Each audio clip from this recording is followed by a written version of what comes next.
बच्चों आज हम लोग 2025 के परीक्षा के लिए बिहार विद्यालय परीक्षा समिति द्वारा प्रकाशित एमबीडी एग्जामिनेशन गाइड में दिए गए साइंस के कुछ महत्वपूर्ण प्रश्नों पर चर्चा करेंगे।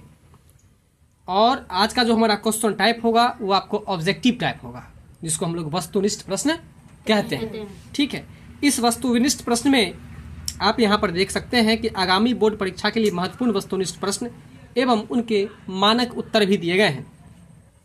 तो आइए आज की इस चर्चा में हम लोग जिस लेसन पर चर्चा कर रहे हैं उस लेसन का नाम प्रकाश, परावर्तन और अपवर्तन है, जिसे अंग्रेजी में हम लोग लाइट रिफ्लेक्शन एंड रिफ्रैक्शन कहते हैं। अंग्रेजी में क्या कहते हैं? Light reflection and refraction. ठीक है, और हिंदी में आप लोग क्या कहते हैं? प्रकाश, परावर्तन और अपवर्तन। यानी कि आज की इस सीरीज में, आज की इस क्लास में हम लोग प्रकाश की परावर्तन और अपवर्तन से संबंधित कुछ महत्वपूर्ण प्रश्नों को पढ़ेंगे। तो आइए, आपका पहला प्रश्न जो है, समतल दर्पण की फोकस दूरी होती है। अब सबसे पहले बताइए कि किस दर्पण की चर्चा हो रही है? समतल दर्पण की। देखिए, समतल दर्पण की जो फोकस दूरी होती है उसके बारे में आपसे पूछा जा रहा है। समतल दर्पण की फोकस दूरी अनंत होती है। अगर आपसे कोई पूछे कि समतल दर्पण की फोकस दूरी क्या होती है, अनंत। किस दर्पण की चर्चा की है? समतल दर्पण की। और समतल दर्पण की क्या चीज की चर्चा किए हैं? फोकस दूरी की। फोकस दूरी की। किसकी चर्चा की है? फोकस दूरी की। आप बताइए, फोकस दूरी को अंग्रेजी में क्या कहते हैं? एफ कहते हैं। क्या कहते हैं? एफ। शॉर्ट में उसे हम क्या कहते हैं? एफ कहते हैं। और फोकस दूरी मतलब आपको कितनी होती है बताइए? अनंत होती है। चलिए, अगला प्रश्न है, गोलीय दर्पण। गोलीय दर्पण के परावर्तक पृष्ठ की वृत्ताकार सीमा रेखा का व्यास क्या कहलाता है? प्रश्न क्या है? प्रश्न को देख करके बोलेंगे आप लोग। गोलीय दर्पण के परावर्तक पृष्ठ की वृत्ताकार सीमा रेखा का व्यास क्या कहलाता है? ठीक है ना। तो इसका राइट आंसर हो जाएगा आपको गोलीय दर्पण का द्वारक। क्या कहलाएगा? गोलीय दर्पण का द्वारक। फिर से बताइए। गोलीय दर्पण का द्वारक। जी, जैसे ही आपसे ये प्रश्न पूछा जाए कि गोलीय दर्पण के परावर्तक पृष्ठ की वृत्ताकार सीमा रेखा का व्यास क्या कहलाता है? गोलीय दर्पण का द्वारक। बात समझ गए ना? चलिए, अब आपका अगला प्रश्न है, उत्तल लेंस के सामने, किस लेंस की बात हो रही है? उत्तल लेंस के सामने। उत्तल लेंस के सामने वस्तु कहाँ रखने पर प्रतिबिंब वस्तु के बराबर आकार का बनेगा? कह रहे कि उत्तल लेंस के सामने कहाँ रखने पर वस्तु का प्रतिबिंब बराबर आकार का बनेगा? तो इसका राइट आंसर हो जाएगा आपको 2F पर। बताइए, अभी जस्ट बताए हैं 2F में F का मतलब क्या होगा? फोकस। क्या होगा? फोकस। फोकस दूरी होगा। अगला प्रश्न है, लेंस की शक्ति। किसकी शक्ति है? लेंस की शक्ति। देखिए, लेंस की शक्ति की इकाई क्या होती है? देखिए, यहाँ पर इकाई दिया हुआ है, कहीं कहीं पर मात्रक भी होगा, तो आप लोग घबराना नहीं है। आप लोगों को लेंस की शक्ति की इकाई क्या होती है, ये प्रश्न कितना महत्वपूर्ण है देख लीजिए। 1, 2, 3, 4 बार पूछा जा चुका है और इस बार के लिए भी आपको महत्वपूर्ण बताया जा रहा है।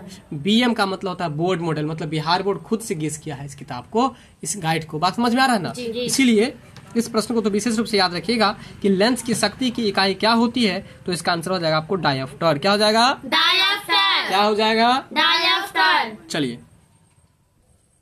अगला प्रश्न है, किस लेंस को अभिसारी लेंस कहते हैं? किस लेंस को अभिसारी लेंस कहते हैं? तो देखिए, अभिसारी लेंस किस लेंस को कहते हैं? उत्तल लेंस को। और ये प्रश्न बहुत ही ज्यादा महत्वपूर्ण है, क्योंकि देखिए बच्चा फंस जाता है यहाँ पर। हम आपको बता देते हैं, आप लोग मत फंसिएगा। देखिए, अभिसारी लेंस जब पूछे तो अभिसारी लेंस किस लेंस को कहते हैं? उत्तल लेंस को। और जब अपसारी लेंस पूछे, कौन लेंस पूछे? अपसारी लेंस। अपसारी लेंस किस लेंस को कहेंगे हम लोग? अवतल लेंस को। अवतल लेंस को कहेंगे। अपसारी लेंस किस लेंस को कहेंगे? अवतल लेंस को। अभिसारी लेंस किसको कहेंगे? उत्तल लेंस को। बहुत अच्छा, बात यहाँ तक समझ में आ गया। अगला प्रश्न है कि उत्तल दर्पण का उपयोग होता है, यानी कि उत्तल दर्पण का उपयोग कहाँ होता है, किस प्रयोग में करते हैं हम लोग, किस चीज के प्रयोग में? तो याद रखिएगा, वाहन के साइड मिरर के रूप में। मोटरसाइकिल देखे होंगे, उसमें देखिएगा जहाँ पर हैंडल लगा होता है वहीं पर 2 आईना भी होता है। तो वो जो 2 आईना होता है ना, उसमें कौन सा दर्पण रहता है? तो याद रखिएगा, कौन सा दर्पण? उत्तल दर्पण। कौन सा दर्पण? उत्तल दर्पण। कौन सा दर्पण रहता है? उत्तल दर्पण। अगर आपसे पूछ दे कि उत्तल दर्पण का उपयोग कहाँ किया जाता है, तो आप क्या कहिएगा बताइए? वाहन के साइड मिरर के रूप में। कौन सा दर्पण रहता है? उत्तल दर्पण। दर्पण कहाँ पर रहता है? वाहनों के साइड मिरर के रूप में। वाहनों के साइड मिरर के रूप में। बात समझ में आ रहा है ना? अब आप लोग बताएंगे कि वाहन का मतलब क्या होता है। वाहन का मतलब जिस माध्यम से, जिस वस्तु के माध्यम से आप एक जगह से दूसरी जगह जाते हैं उसको हम लोग क्या कहते हैं? वाहन। तो बताइए, साइकिल से एक जगह से दूसरी जगह जाते हैं कि नहीं जाते हैं? जाते हैं। साइकिल वाहन हुआ कि नहीं हुआ? हुआ। मोटरसाइकिल, हुआ। ट्रेन, वो भी है। एरोप्लेन। वो भी हुआ।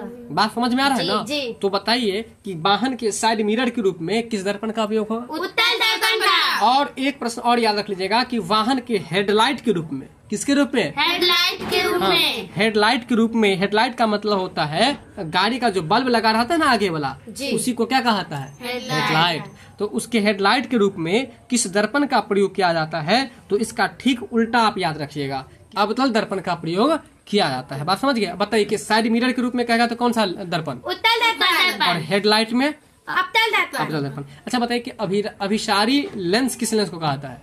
तो अब सारी उत्तल लेंस उत्तल लेंस को। को। और अपसारी लेंस किसको कहेंगे? अवतल लेंस को। अवतल लेंस को। अगला प्रश्न है, किसी उत्तल लेंस द्वारा वस्तु की आभासी और आवर्धित प्रतिबिंबित बनाने हेतु वस्तु की स्थिति कहाँ होनी चाहिए? ठीक है, तो इसका राइट आंसर जो हो जाएगा F1। और बताइए F1 का मतलब? फोकस दूरी। F का मतलब? फोकस दूरी। F1 तथा प्रकाशीय केंद्र O के बीच में, यानी कि किसी उत्तल लेंस के द्वारा वस्तु का आभासी और आवर्धित प्रतिबिंब बनेगा तो उसे बनाने के लिए वस्तु की स्थिति कहाँ होनी चाहिए? तो फोकस दूरी और प्रकाशीय केंद्र O के बीच में होनी चाहिए। बात समझ गए? अगला जो प्रश्न है ये वाला, ये इतना महत्वपूर्ण है कि पूछिए ही मत। तो इसलिए ध्यान रखिएगा, ये दर्पण का सूत्र है ना, और लेंस का सूत्र होता है और दर्पण का सूत्र होता है, तो दोनों में थोड़ा थोड़ा डिफरेंट है, इसलिए ध्यान से देख लीजिए। दर्पण का जो सूत्र है वो 1/v + 1/u बराबर 1/f। और लेंस में ना इसका ठीक उल्टा होता है। देखिए, दर्पण में प्लस होता है और लेंस में माइनस होता है। दर्पण में क्या होता है? प्लस। और लेंस में क्या होता है? माइनस। देखिए, उसमें भी ऐसे ही रहेगा, 1/v + 1/u बराबर 1/f। ये सब कुछ सेम रहेगा, लेकिन यहाँ प्लस के जगह पर क्या हो जाएगा? उसमें माइनस। किसमें माइनस हो जाएगा? लेंस में। और दर्पण में प्लस, दर्पण में प्लस और लेंस में माइनस। देखिए, अब लेंस का हम आपको बताते हैं। पहले 1/v - 1/u बराबर 1/f। अब देखिए दोनों में क्या डिफरेंट लगा आपको? प्लस और माइनस का डिफरेंट है, बाकी सब कुछ तो सेम है। तो प्लस की जगह एक याद करेगा तो दोनों याद हो जाएगा। प्लस याद रखिएगा किस में होगा और माइनस किस में होगा, ये याद रखना है केवल। बात समझ गए? चलिए, इसके बाद जो आपका अगला प्रश्न है, एक पारदर्शी गोलीय कवच की बाहरी त्रिज्या 20 सेंटीमीटर है तथा भीतरी त्रिज्या 19.8 सेंटीमीटर है। त्रिज्या आपतित प्रकाश के लिए यह कैसा व्यवहार करेगा? तो इसका राइट आंसर हो जाएगा आपको, है कि नहीं? अवतल लेंस की भांति। किसके भांति काम करेगा? अवतल लेंस की भांति। अवतल लेंस की भांति काम करेगा। इसके बाद जो आपका अगला प्रश्न है, सरल सूक्ष्मदर्शी से संबंधित है।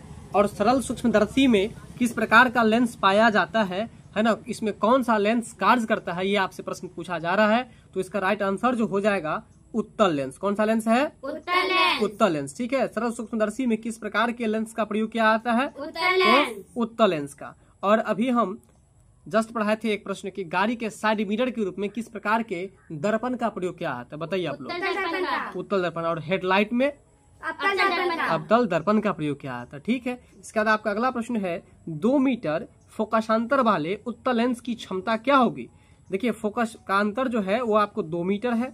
ठीक है, तो उत्तल लेंस की क्षमता आपसे पूछा जा रहा है, तो इसकी क्षमता हो जाएगी आपको प्लस में 0.5 डायोप्टर। प्लस में 0.5 डायोप्टर। अगला प्रश्न है, किसी गोलीय दर्पण की फोकस दूरी 10 सेंटीमीटर है। गोलीय दर्पण की फोकस दूरी कितनी है? 10 सेंटीमीटर है। तो उसकी वक्रता त्रिज्या यानी कि C क्या होगी? तो उसकी वक्रता त्रिज्या आपको 20 सेंटीमीटर हो जाएगी। अगर फोकस दूरी 10 सेंटीमीटर है तो उसकी वक्रता त्रिज्या क्या हो जाएगी? 20 सेंटीमीटर। अगला प्रश्न है, किसी गोलीय दर्पण तथा किसी पतले गोलीय लेंस दोनों की फोकस दूरियां -15 सेंटीमीटर है। ठीक है ना? फोकस दूरी किस में है? प्लस में कि माइनस में? -15 सेंटीमीटर है। तो दर्पण तथा लेंस संभवतः कौन सा लेंस होगा? तो दोनों अवतल ही होगा। यानी कि गोलीय दर्पण तथा पतले गोलीय लेंस दोनों की फोकस दूरी -15 सेंटीमीटर है। तो दर्पण और लेंस दोनों क्या होगा? तो अवतल होगा। यानी कि अवतल दर्पण होगा और अवतल लेंस होगा। ठीक है, अगला प्रश्न है, अवतल दर्पण की फोकस दूरी होती है अवतल दर्पण की जो फोकस दूरी होती है वो आपको माइनस में होती है, यानी कि ऋणात्मक होता है। यानी कि क्या होता है? ऋणात्मक होता है। अवतल दर्पण की फोकस दूरी जो होती है वो आपको ऋणात्मक होती है। यानी कि जब भी आप देखिएगा आपके प्रश्न में माइनस में लगा हुआ रहेगा, फिजिक्स का कोई क्वेश्चन आएगा, मान के चलिए फोकस दूरी माइनस में होगा, तो समझ लीजिए कि यहाँ पर किस दर्पण की चर्चा हो रही है? अवतल दर्पण की। किस दर्पण की चर्चा हो रही है? अवतल दर्पण की चर्चा हो रही है। ठीक है। इसके बाद जो आपका अगला प्रश्न है, निम्न में से किस लेंस की फोकस दूरी धनात्मक होती है ना? किस लेंस की फोकस दूरी धनात्मक। अब देखिए जस्ट अभी चर्चा किए हैं, ठीक है। हम बताए थे कि दर्पण में प्लस होता है और लेंस में माइनस होता है। तो कह रहा है किस लेंस की फोकस दूरी धनात्मक होगी, तो इसका आंसर हो जाएगा आपको उत्तल लेंस। उत्तल लेंस की जो फोकस दूरी होगी वो धनात्मक, और अवतल लेंस की फोकस दूरी क्या होगी? ऋणात्मक। अभी जस्ट आपको चर्चा भी किए थे हम। चलिए, इसके बाद है किसी अवतल दर्पण की फोकस दूरी f और उसकी वक्रता त्रिज्या r हो तो संबंध कौन सा सही है? तो r बराबर 2f, r बराबर 2f। और इस प्रश्न को अति महत्वपूर्ण लेकर के चलिएगा, ये प्रश्न पूछने का बहुत ही ज्यादा चांसेस रहेगा। अगला प्रश्न है आपका, अवतल दर्पण के सामने वस्तु को कहाँ रखा जाए ताकि प्रतिबिंब उल्टा, वास्तविक और समान आकार का बने? तो इसका राइट आंसर हो जाएगा आपको वक्रता केंद्र पर। कहाँ पर? वक्रता केंद्र पर। चलिए अगला प्रश्न है कि उत्तल दर्पण में प्रतिबिंब बनता है। उत्तल दर्पण में प्रतिबिंब समझते हैं?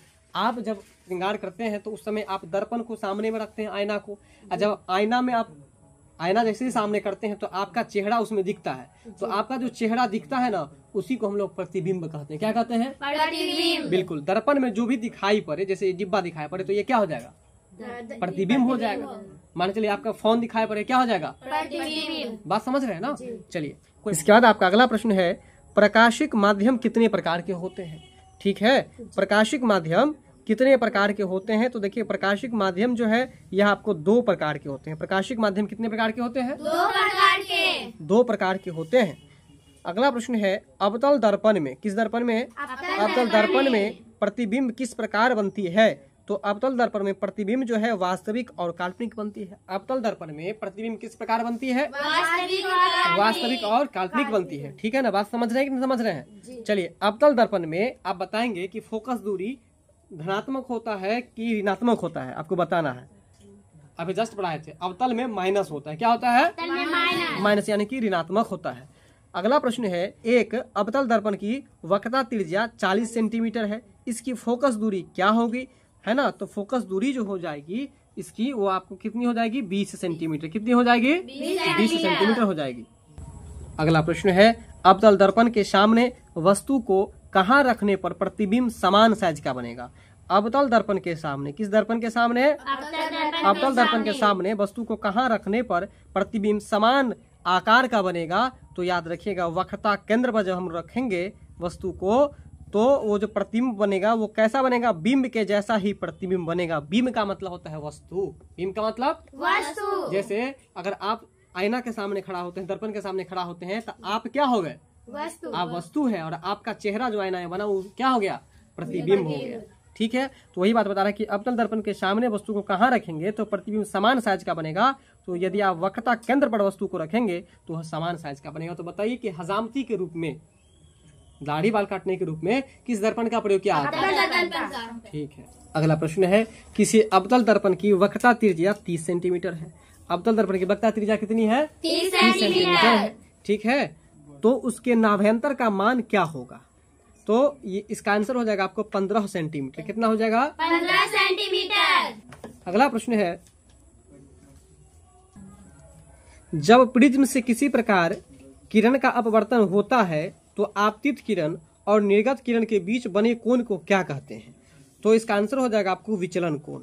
ठीक है ना? जब प्रिज्म से किसी प्रकार का किरण अपवर्तन होता है, प्रिज्म से किसी प्रकार का किरण क्या होता है? अपवर्तन होता है, तो आपतित किरण और निर्गत किरण के बीच के बने कोण को हम लोग क्या कहते हैं? तो विचलन कोण कहते हैं। कौन सा कोण कहते हैं? विचलन कोण कहते हैं। अगला प्रश्न है, निम्नलिखित में जल का अपवर्तनांक कितना होगा? तो जल का अपवर्तनांक हो जाएगा 1.33। जल का अपवर्तनांक कितना होगा? 1.33। अगला प्रश्न है, क्रांति कोण के लिए अपवर्तन कोण का मान कितना होता है? ठीक है ना। क्रांतिक कोण के लिए अपवर्तन कोण का मान कितना होता है? तो इसका राइट आंसर आपको हो जाएगा सी, यानी कि 90 डिग्री। कितना हो जाएगा? 90 डिग्री। जी। प्रकाश के पीछे लौटने की प्रक्रिया को क्या कहते हैं? प्रकाश के पीछे लौटने की जो प्रक्रिया है, बहुत ही महत्वपूर्ण ये प्रश्न है, ध्यान से सुनिएगा। पीछे लौटने की प्रक्रिया को हम लोग क्या कहते हैं? इसको प्रकाश का परावर्तन कहते हैं। प्रकाश के पीछे लौटने की प्रक्रिया को क्या कहते हैं? प्रकाश का परावर्तन कहते हैं। तो बताएंगे आप लोग कि प्रकाश के परावर्तन का कितना नियम है? प्रकाश के परावर्तन का कितना नियम है? 2 नियम है। कितना नियम है? 2। प्रकाश के परावर्तन के दूसरे नियम में किसका मान समान है?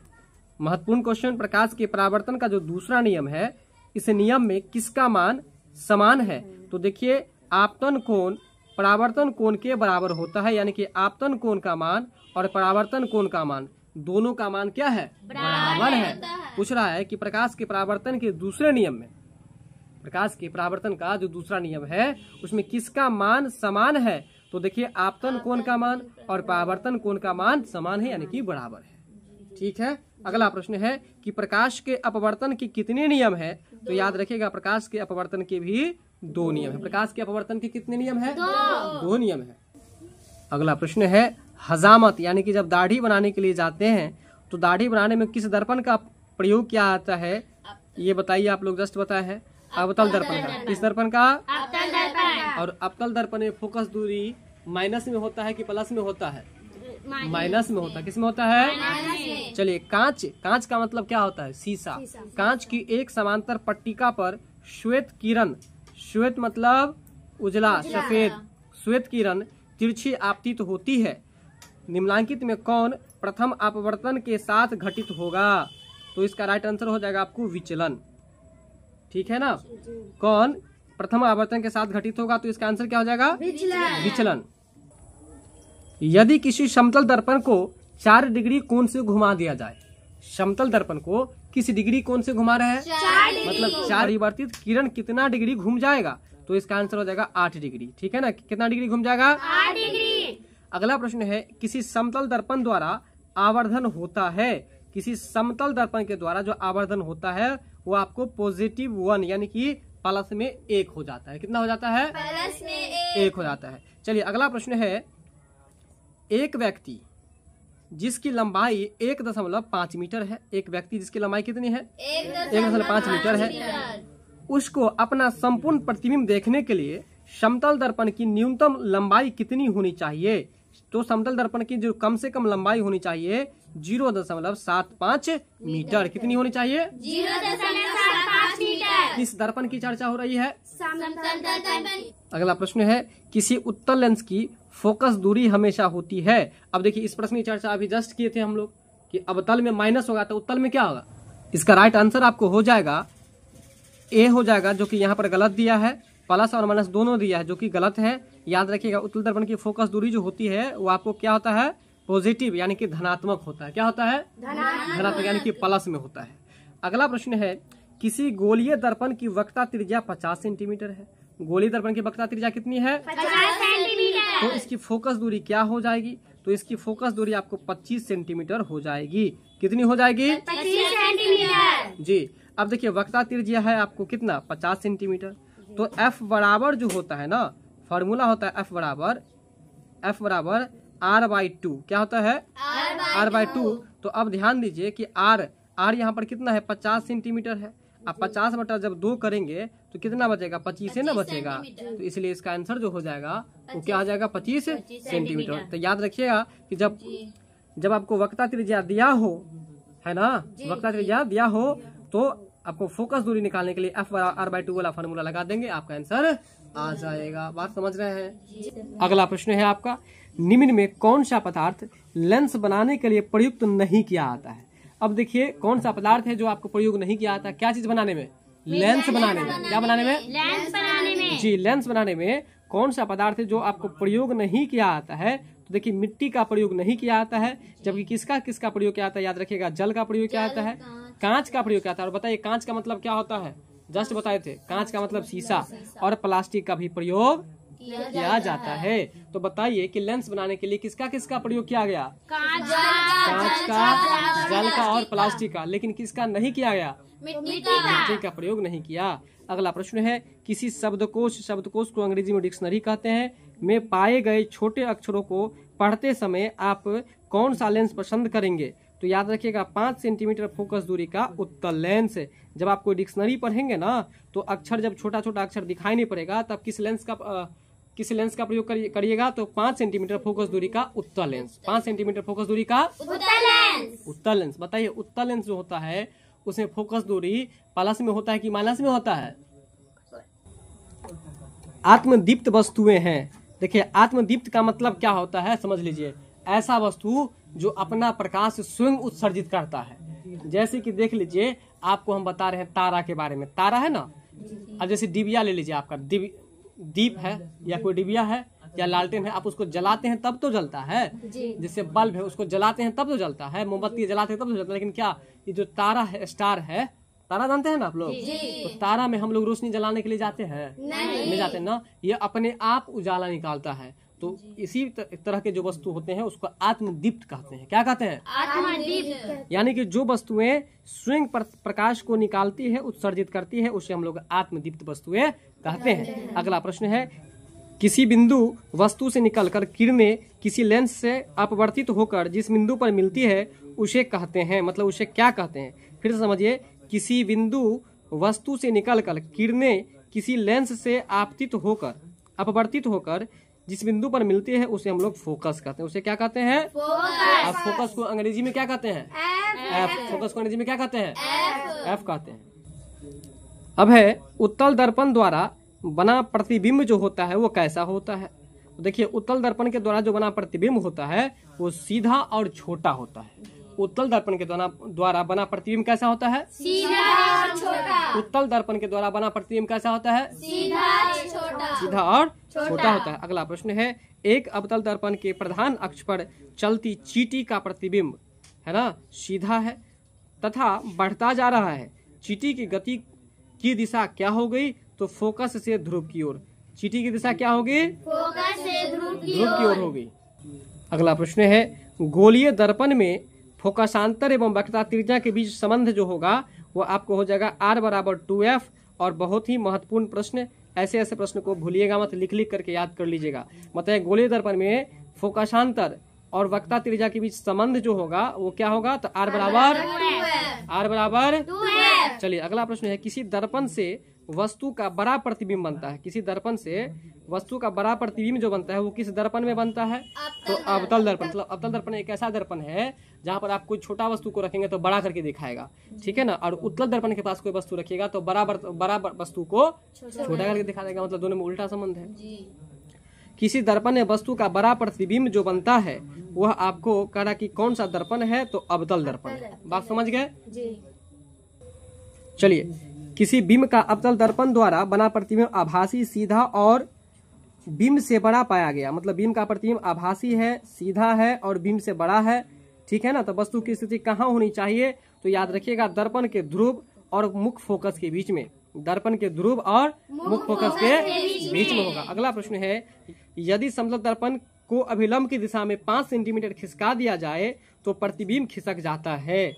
यानी कि प्रतिबिंब कितना खिसक जाता है? तो 5 सेंटीमीटर। कितना खिसक जाता है? 5 सेंटीमीटर।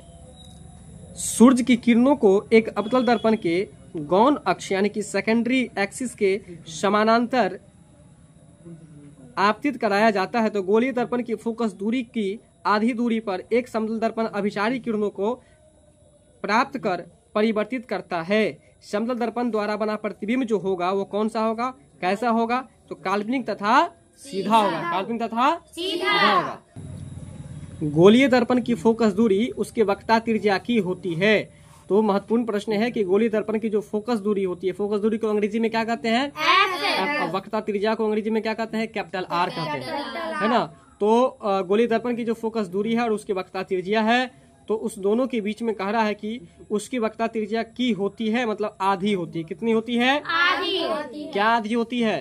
तो फोकस दूरी बराबर है ना। F बराबर R/2 यानी कि वक्रता त्रिज्या आधी होती है। वक्रता त्रिज्या जितनी होती है उसकी आधी हो जाती है। ठीक है, इसके बाद जो है आज का लास्ट प्रश्न है, स्पेक्ट्रम में किस रंग का किरण का झुकाव अधिक है। स्पेक्ट्रम में किस रंग का किरण का झुकाव अधिक है, तो याद रखिएगा बैंगनी रंग का जो झुकाव है वो अधिक है। ठीक है, हमने इस 50 प्रश्न को बहुत ही विस्तृत और सटीकता से पढ़ाने का प्रयास किया हूँ। प्रश्न अच्छा लगा हो, वीडियो पसंद आया हो तो लाइक शेयर सब्सक्राइब जरूर कीजिएगा। मिलते हैं अगली वीडियो में, तब तक के लिए बहुत बहुत धन्यवाद। जय हिंद।